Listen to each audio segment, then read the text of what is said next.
Department of Health Officer ni Butiag nga usa sa mga hinungdan sa measles outbreak sa Ubay, Bohol mao ang pagdumili sa mga residente sa immunization tungod kay supak sa ilang relihiyon. Si Maris Puyo sa report.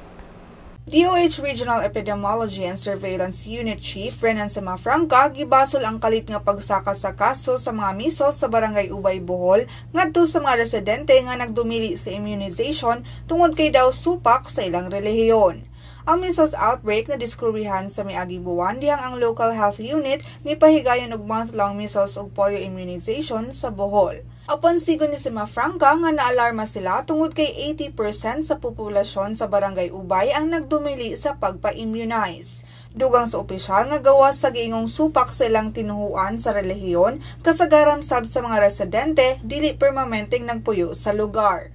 Matod sa DOH nga kasamtangang nagpadayon ang ilang monitoring sa lugar.